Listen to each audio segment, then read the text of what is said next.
Hello, everybody. How's everybody doing? Amidst all this tension about police shooting of black men and all that is going on all across the country, I think it's getting to a time where all of us have to be putting our hands together to really figure out a way to avoid this type of thing from happening. Left and right, everywhere, police shooting, always about black men and white policemen or black men and white police women. Let us on our own begin to work on the best way to prevent this type of things from happening, because I really don't think, regardless of the racial profiling in this country that is well known, regardless of the historical tension between whites and blacks here in America, I still sincerely do not believe that any policeman leaves home in the morning with a plan to go out and kill a black man. Now, the situation that lead to this type of things happening is something that we all need to address, and we have to start working on trying to take the necessary precaution to make sure that this type of thing isn't happening, so that when everybody leave home, they come back home alive. The policeman that leave home every morning intend to return home alive. As dangerous as the job of policing may be, he know and he is determined to do his job as much, his or her job, as much as he or she can do, and then return home to the family alive. I want the black American male to make the same pledge today. Pledge to yourself before you leave home: I must come back home alive today. Pledge to yourself, no matter what anybody does to irritate and provoke me, I must come back alive today. I will not allow myself to be shot by the police. I will not get into any confrontation with the police or get into any form of argument with the police whatsoever. I must come back home alive today. Maybe if all of us begin to make pledges of this nature, and then we all start working towards a situation that will allow all of us to leave home and return home peacefully at the end of the day. When a policeman stops you, arguing with a police officer is about the dumbest thing to do. Trying to claim your right when the police stop you makes no sense. Claiming your right at the police checkpoint or when the police stop you is the most inappropriate time to claim your right. We all have right. Everybody have right. In this country, we all have right. The Constitution guarantees all of us right. But when the police stop you, you know there is going to be the beginning of tension. That is not the time to be claiming your right. Whatever right you have is only valid if you leave that place alive. In fact, I wouldn't say anything at all about my right. I wouldn't claim right with no one. Remember, the policeman left home in the morning with a determination to do their job, his or her job, and return home alive. You also make a pledge to go out today, take care of your daily business, and return home alive. You both have the same determination to be alive if you focus on that pledge that you make to stay alive by all means, regardless of any provocation, regardless of any irritation. You will sail through the police stopping you, and you go back home alive. How do you do that? I'll give you an example. I was stopped by a policeman several months back. I was driving a BMW with the top down. I had a nice pant and shirt with a tie on. I actually was in a suit, but because of the sun and I had the top down, so I took out my jacket. Behind me, my girlfriend was driving too. We just had lunch together. We're driving back home. So we're having a conversation on the phone. My phone was right in the middle of the console, and I was speaking through my BMW speaker. And all of a sudden, the police stopped me. What did I do? I placed my hand right on the steering in front of me. And I waited. The police sat there in their car behind me for 5 minutes. They didn't move. They were just talking. Talking. I saw them laughing. I could see them through the windshield, through my rear view mirrors. They were laughing. And immediately, I said to myself, okay, I will not be irritated. I will not die here today. I'm going to go back home. So I sat there. I did nothing. My girlfriend called out to me, what is going on? I saw the police stop you. I said, don't worry, just go on home. I'll meet you later. Don't worry about me. Now, the police eventually got out of the car. There were 2 of them, 2 white males. They both approached me from both sides of my car with dark sun shades. So something about the attitude tells me either these guys simply want to show me they have power, or they probably want to irritate me. But why would they want to do that? I mean, they didn't leave home with the intention to irritate me. Why would they want to do that? Why are they doing that? Whatever it is, my own responsibility to myself to save my life is to make sure I don't fall victim to that irritation. I must not allow myself to be provoked.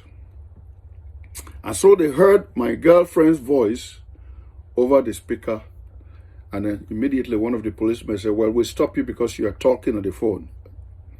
My initial reaction was, you just heard a voice on the speaker that let you know that I was talking on the phone. I didn't have the phone on my hand. I had the phone on the middle of the console. This is a BMW. Like in most cars today, it has remote speaker system. But he already knows that. And I'm sure he knows.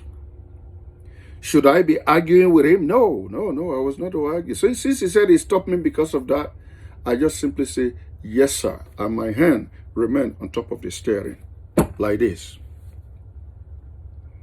And then he said, I need your license. And I said, see that jacket that I have right by my side? My license is in there. And I really don't want to move my hands because I don't want you to think that I have something in that jacket. Would you please help me and get the license? Because I am not moving my hand whatsoever. It doesn't matter what you say. I won't move my hand. One of the police officers turned the flap of my jacket over. My wallet was hanging right out there. And I told him, yeah, you'll see my license in there. So he pulled it out gently and flipped the wallet. And then he pulled out the license. My hand remained where they were. I didn't move it. So they went off, both of them, with my license. I sat there. 5 minutes went by. 10 minutes went by. 15 minutes went by. 20 minutes in the heat of the sun. That any other person probably would have been irritated and jump out of the car and start yelling, but I did not. I have a pledge to myself.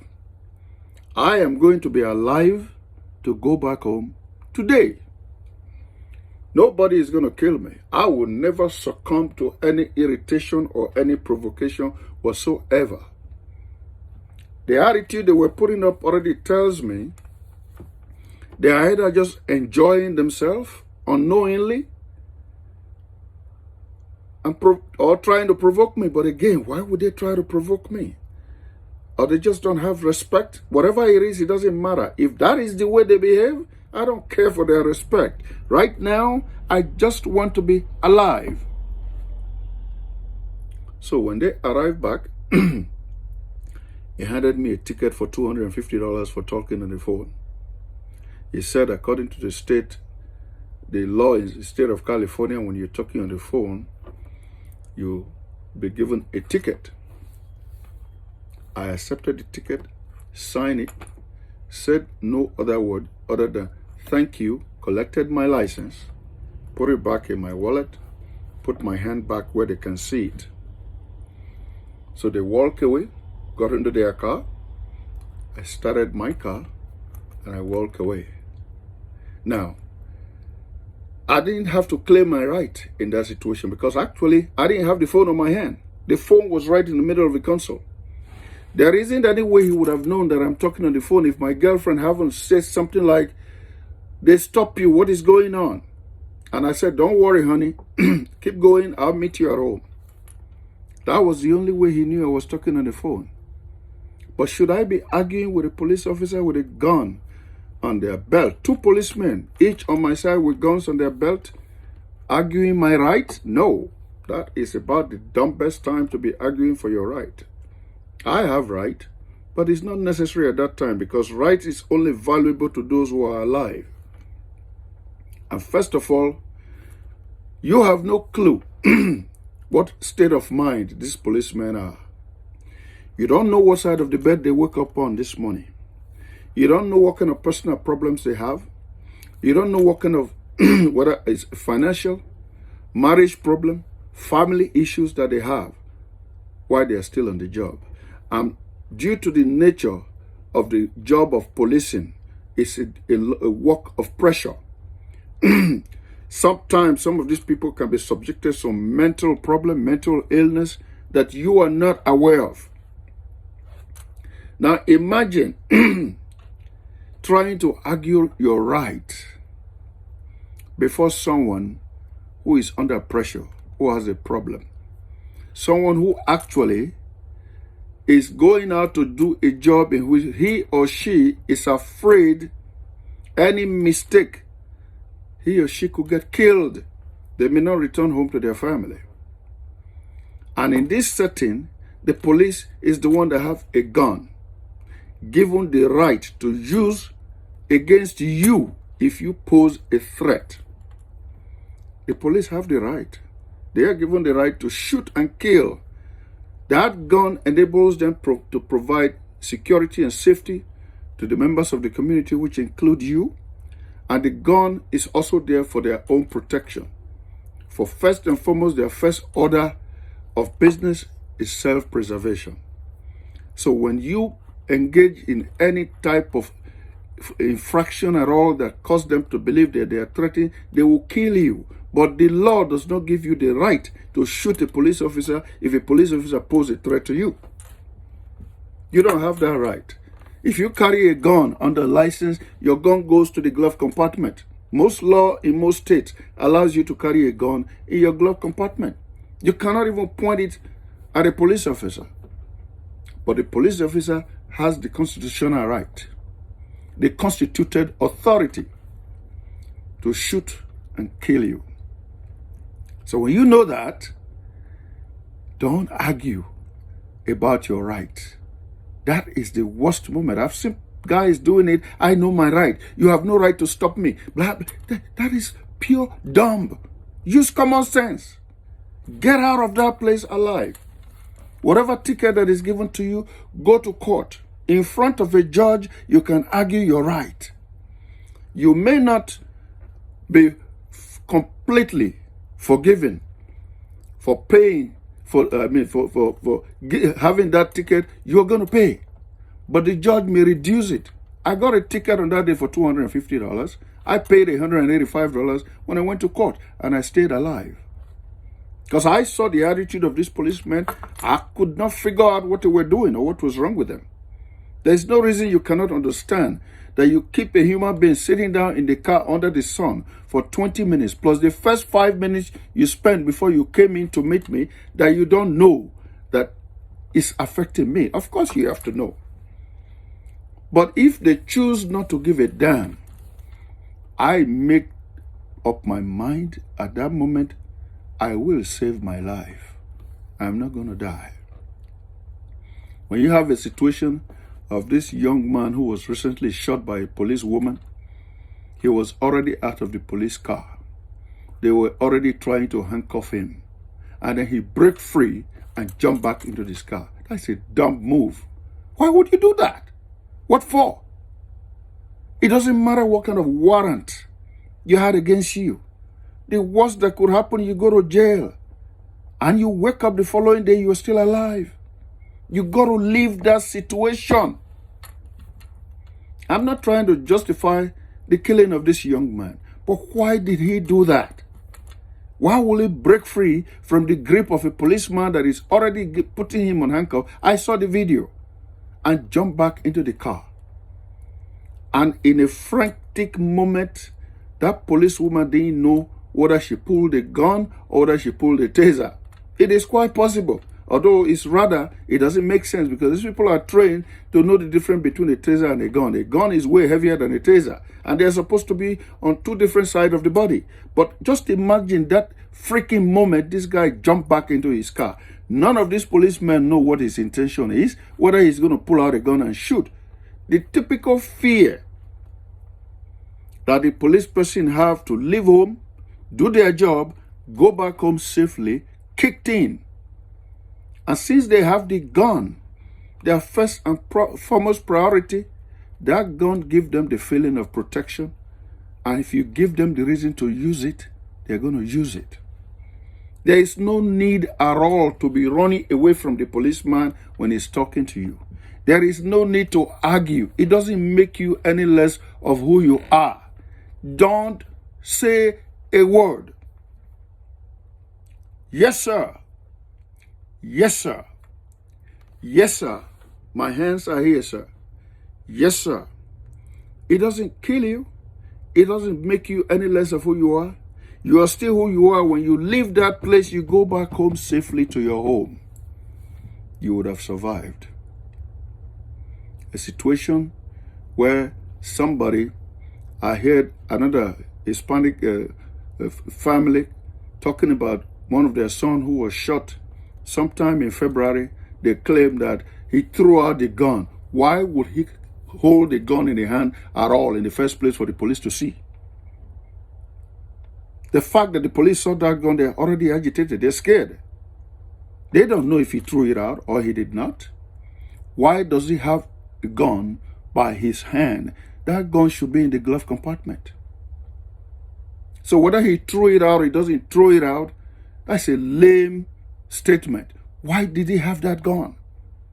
What does he need it for? Why should a 12-year-old or a 16-year-old take a gun to school? Where are the parents? Let's speak to responsibility here. Who is responsible to make sure that a deadly item like a gun is properly kept so that even a 17-year-old boy or girl shouldn't have access to it, much less take it to school? Why should that happen in the first place? When you know that that kid could point the same gun at the police officer and waste his life, what do you think the policeman is going to do in that situation? He's going to respond with force. Let us start taking responsibility for ourselves. Make a pledge. I am going out of this house today. I am coming back home alive. I will not argue with the police. I will not try to claim my right. I will not do something as dumb and as stupid as having a gun in my car or carrying a gun to school. I will come back home to my family. That is my pledge to myself, that at every level, whether I'm dealing with a police officer, whether I'm dealing with someone in a grocery store, in a supermarket that could have led them to call the police, I must discipline myself and remember that I have to come back home alive. If we all start working together, you'll realize all of us have the same desire to stay alive. The police is doing a job that is under pressure.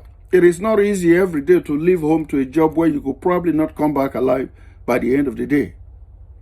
It's a tough job. It's not easy. That doesn't justify the killing. But you as an individual, remember the pledge you made before you left home. I will come back home alive. I will not argue with any police officer whatsoever. I will not get into any argument with anybody in the supermarket that will make them call the police. I will walk away from argument. I will walk away from trying to claim my right. We all have right, man. But right have no value when you are dead. And after you are dead, all these civil rights leaders will go on TV. The civil rights lawyers go to court. Some other people appear on TV. They are being paid to appear on TV. All these wonderful things they are speaking, yet as much as it may lead to a new law that might have your name on it, but you're already dead. You're not coming back. They are getting rich, getting popular every day. They appear on TV, on every talk show. The lawyers are standing there speaking these incredible, powerful statements. They go to court. They're getting paid. They're getting rich on you. But what happened to you? Your life is gone. It will never come back. So please, let's work on these things together, because this killing is really getting tiring.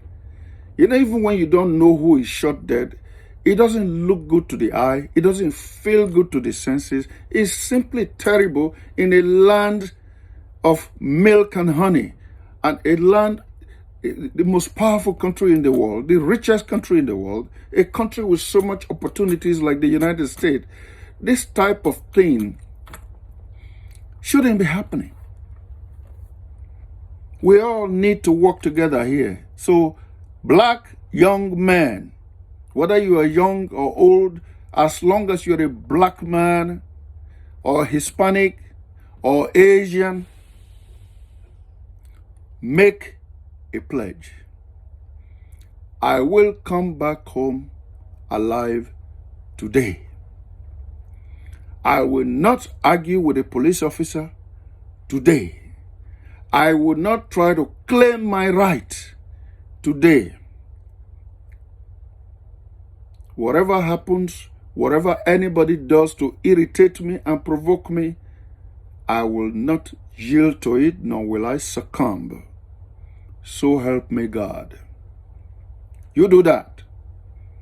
Together, one after the other, we start beginning to stem down this level of killing so that it will stop. It doesn't look good at all to the outside world. For a lot of us who are proud of this country, this type of situation is becoming really embarrassing and really dangerous. As a black man, I have been stopped by police officers so many times. I always meet their gaze with a smile on my face and my hand on the steering. I don't claim right. No, my right means nothing at that time, because that guy could waste my life. I don't even know what situation he's in. I don't know what is his condition. I don't know whether he's mentally sick. I don't know whether he's under pressure. And the department that he works for doesn't even know that yet. I don't know whether he's having marriage problem. I don't know whether he woke up well. I don't know whether he's deep in debt and this is disturbing his system. The last thing I want to do is to claim my right and irritate him. So, black men, Asian, Hispanic men, stop arguing with the police. Yes, sir. In every situation does it. When you do that, you might end up getting pepper sprayed like that black lieutenant that was pepper sprayed, even though he was cooperating. But at least you come out of that alive. Pepper spray won't kill you. And his body camera will expose what he or she did, and that will be good enough that you are alive to hear people condemn what the police did and go against that police officer. But you stay alive. So, let us pledge to stay alive. Thank you.